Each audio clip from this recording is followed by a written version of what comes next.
நண்பர்கள் அனைவருக்கும் வணக்கம். நம்ம சேனலில் அனைவரும் பயன்பெறும் வகையில் பல பயனுள்ள தகவல் இப்படி பண்ணிருக்கோம். இந்த வீடியோவில் இபிஎஸ் 95 பென்ஷன் 7500 ரூபாய் உயர்வு, அகவிலைப்படி டிஏ, சற்று முன் வெளியான 3 புதிய தகவல். என்ன வகையான தகவல்கள் வெளியிடப்பட்டுள்ளது? இதன் மூலமாக இபிஎஸ் 95 பென்ஷன் வாங்கக்கூடிய எந்தெந்த ஓய்வூதியதாரர்களுக்கு 7500 ரூபாய் ஓய்வூதியம் உயர்த்தப்பட்டுள்ளது, அதேபோல் அகவிலைப்படி டிஏ வழங்குவது பற்றிய அறிவிப்புகள் வெளியிடப்பட்டுள்ளதா? இதன் மூலமாக இபிஎஸ் 95 பென்ஷன் வாங்கும் யாரெல்லாம் பயன்பெற முடியும், அதற்கான வழிமுறைகள் எதுவும் உள்ளதா என்பது பற்றி முழு விவரங்களும் சொல்லி பார்க்கலாம். வீடியோக்குள்ளே போகிறதுக்கு முன்னாடி நம்ம சேனல் சப்ஸ்கிரைப் பண்ணவங்க சப்ஸ்கிரைப் பண்ணுங்கள். சப்ஸ்கிரைப் பண்ணவங்க பக்கத்தில் இருக்க பெல் பட்டனையும் ப்ரெஸ் பண்ணுங்கள். அப்போ தான் நம்ம அடுத்த அப்படி எல்லா வீடியோவும் டேரெக்டாக கிடைக்கும்.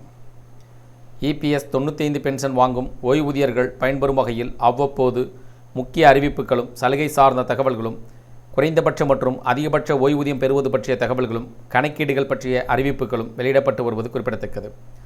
அந்த வகையில் தற்போது மத்திய அரசு ஊழியர் ஓய்வூதிய திட்டம் இபிஎஸ் 95 கீழ் ஓய்வூதியம் பெறுபவர்களுக்கு ஒரு மகிழ்ச்சியான செய்தியை அறிவித்துள்ளது.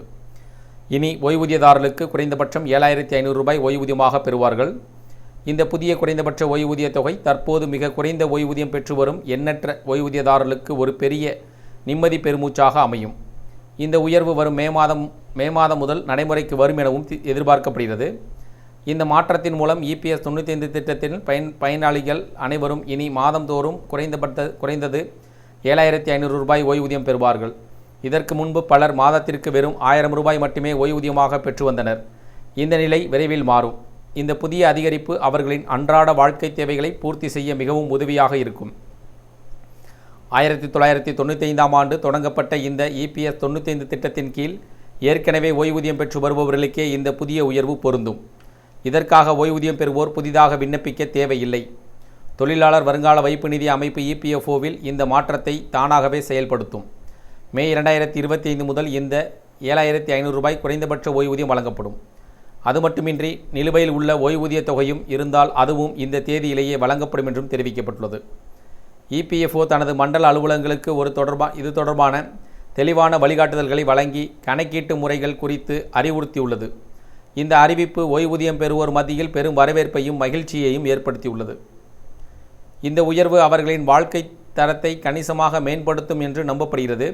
நீண்ட காலமாக குறைந்த ஓய்வூதியதாரர் சிரமப்பட்டு வந்தவர்களுக்கு ஒரு பெரிய நிவாரணமாக இருக்கும். மேலும் எதிர்காலத்தில் பணவீக்கத்தை கருத்தில் கொண்டு இந்த ஓய்வூதியத்தில் கூடுதல் உயர்வு, அதாவது அகவிலைப்படியும் டிஏ வழங்கப்படவும் வாய்ப்புள்ளது. இது ஓய்வூதியம் பெறுவோர் மற்றும் தொழிலாளர்கள் மத்தியில் பெரும் உற்சாகத்தை ஏற்படுத்தும். ஓய்வூதியம் பெறுவோர் சங்கங்கள் இந்த அறிவிப்பை மிகுந்த மனநிறைவுடன் வரவேற்றுள்ளனர். இதன் மூலம் தங்களது வாழ்வாதார நிலை உயரும் என்ற நம்பிக்கையை அவர்கள் வெளிப்படுத்தியுள்ளனர். இந்த இபிஎஸ் 95 ஓய்வூதிய உயர்வு இந்தியாவில் உள்ள ஓய்வூதியம் பெறுவோருக்கு உதவும் ஒரு முக்கியமான முயற்சியாகும். இது அவர்களின் வாழ்க்கை தரத்தை உயர்த்துவதோடு அவர்களுக்கு ஒரு நிலையான பொருளாதார பாதுகாப்பையும் வழங்கும். இபிஎஃப்ஓ இந்த புதிய உத்தரவை தனது அனைத்து அலுவலகங்களுக்கும் முறையாகவும் விரைவாகவும் செயல்படுத்த வேண்டும் என்பதே அனைவரது எதிர்பார்ப்பாகும். இந்த புதிய ஓய்வூதிய உயர்வு குறிப்பாக குறைந்த வருமானம் கொண்ட ஓய்வூதியதாரர்களுக்கு ஒரு வரப்பிரசாதமாக அமையும். பல ஆண்டுகளாக ஆயிரக்கணக்கான ஓய்வூதியதாரர்கள் மிக குறைந்த ஓய்வூதிய தொகையால் அன்றாட தேவைகளை கூட பூர்த்தி செய்ய முடியாமல் தவிர்த்து வந்தனர். இந்த அதிகரிப்பு அவர்களின் உணவு, மருத்துவம் மற்றும் பிற அத்தியாவசிய செலவுகளுக்கு சமாளிக்க உதவும். மேலும் இந்த முடிவு அரசாங்கம் மூத்த குடிமக்களின் நலனில் அக்கறை கொண்டுள்ளது என்பதையும் அவர்களின் பாதுகாப்பான எதிர்காலத்திற்காக பாடுபடுகிறது என்பதையும் காட்டுகிறது. இது மற்ற ஓய்வூதிய திட்டங்களிலும் இதுபோன்ற சாதகமான மாற்றங்கள் வருவதற்கு ஒரு முன்னோடியாக இருக்கும் என்றும் நம்பிக்கையுடனும் ஏற்படுத்தியுள்ளது.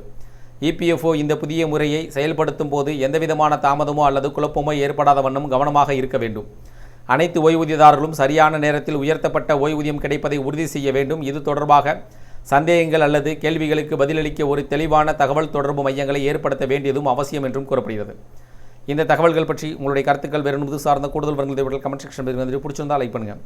முடிந்தவரை இந்த வீடியோ உங்களுடைய நண்பர்கள், உறவினர்கள் அனைவருக்கும் ஷேர் பண்ணுங்கள், ஃபாலோ பண்ணுங்கள். மறக்காமல் நம்ம சேனலை சப்ஸ்கிரைப் பண்ணுங்கள். சப்ஸ்கிரைப் பண்ணுங்க, பக்கத்தில் இருக்க பெல் பட்டனை ப்ரெஸ் பண்ணுங்கள். அப்போ தான் நம்ம அடுத்த அப்படி கூட எல்லா வீடியோ உங்களுக்கு டேரெக்டாக கிடைக்கும். தேங்க்யூ ஃபார் வாட்சிங்.